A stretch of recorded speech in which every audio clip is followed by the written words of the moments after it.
बनाने के लिए। तो हो सकता है दबाव इस तरीके का भी आए कि नरेंद्र मोदी को प्रधानमंत्री नहीं बनाया जाए, किसी दूसरे को चेहरा लाया जाए। लेकिन वो दूसरा चेहरा कौन होगा? और जैसा अभी जब दूसरी खबर पर हम गए हुए थे और हमारे कांग्रेस के मेहमान सम्माननीय आरसी चौधरी जी कह रहे थे कि बीजेपी के राष्ट्रीय अध्यक्ष जेपी नड्डा के बयान का भी बड़ा असर पड़ा है इस चुनाव में। तो वो एक पहलू काबिले गौर है। अगर वो बयान का बड़ा असर पड़ा है तो ये बात कहाँ तक जाएगी? क्या इस चीज़ की कोई रेमेडी है? क्या इसकी कोई दवा है? और क्या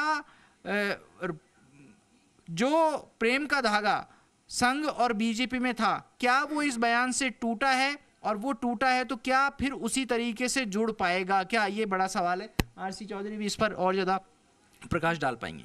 जाहिर तौर पर आरसी जी, देखिए एक के बाद एक सवाल हो रहे हैं आपसे। पहले तो मैं चाहूंगी मेरे वरिष्ठ सहयोगी ने जो करा सवाल जानवर, उस पर आप अपनी राय रखें। फिर दूसरा सवाल मैं जो दागूंगी, मुझे लगता है कि उसके बाद जो है आपको सवाल बहुत ज़्यादा जो है तीखा भी देना पड़ेगा। देखिए, शशि जी काफी अनुभवी नेता हैं। उन्होंने कांग्रेस पार्टी और भारतीय जनता वो अब अनुभवी नेता हो ही नहीं सकते, वो मेरे वरिष्ठ सहयोगी हैं, वरिष्ठ पत्रकार हैं। वो आप उनको पत्रकार के नजरिए से देखते हैं, लेकिन वो एक नेता हैं। नहीं वो यहाँ पर हम नहीं, वो पत्रकार हैं, वो एक पत्रकार ही रहने दीजिए उन्हें, और वो वरिष्ठ पत्रकार है हमारे। और मैंने ये भारतीय जनता पार्टी का अपना एक संगठनात्मक मामला है, अंदरूनी मामला है। किसके बयान से क्या फर्क पड़ता है ये तो भारतीय जनता पार्टी ज़्यादा बेहतर बता सकती है। हमारा उसके विचारों पे, उनके जो जनता को लेके जो वक्तव्य हैं उनको लेके हमने निश्चित रूप से प्रतिक्रिया दे सकते हैं। संगठनात्मक उनकी अपनी एक रुचि है, उस पर हम कुछ नहीं कहना चाहेंगे जाहिर तौर पर। लेकिन वैभव गहलोत हार गए। और देखिए एक एक बताती हूँ, नकुल नाथ पीछे चल रहे हैं, हरीश रावत के बेटे पीछे चल रहे हैं, और देखिए तीनों पूर्व मुख्यमंत्री, शहजादे वाली बात तो आई जाती है सर। तीनों चाहते थे पुत्र मुँह आगे बढ़े बेटे, प्रचार भी जोर शोर से किया, कोई कोर कसर नहीं छोड़ी, लेकिन जनता ने एक्सेप्ट नहीं किया। मैंने आपसे गुजारिश ये की थी कि शहजादा लोकतंत्र में नहीं होता, जनता तय करती है।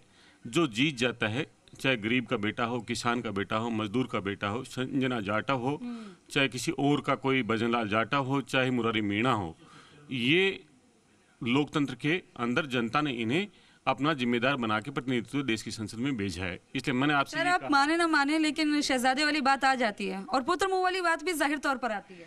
देखिए, मैं कहना चाहूंगा कि यही जो है कांग्रेस के लिए, इंडी गठबंधन के लिए 3 सीट देखिए चली गई इसी मुंह में जाती हुई दिख रही। हमारी पार्टी के तमाम जो नेता कहते रहते हैं कि लोकतंत्र में जनता जनार्दन होती है, खलक की आवाज़, खुदा की आवाज़, जनता की आवाज़ ही लोकतंत्र में सबसे बड़ी होती है। जनता ने जो निर्णय दिया हम उसको स्वीकार करते हैं। क्या गलतियां रहती हैं, क्या कमियां रहती हैं, उन पर विचार विमर्श किया। ईवीएम की इज्जत बच रही है ना, लेकिन इस बार देखिए, मैं बार बार पुनः कहूँगा कि अगर जनता किसी चीज़ों को प्रश्न उठाती है, चाहे मेरे वक्तव्यों को लेकर उठाए, चाहे चैनल की गरिमा को लेकर उठाए,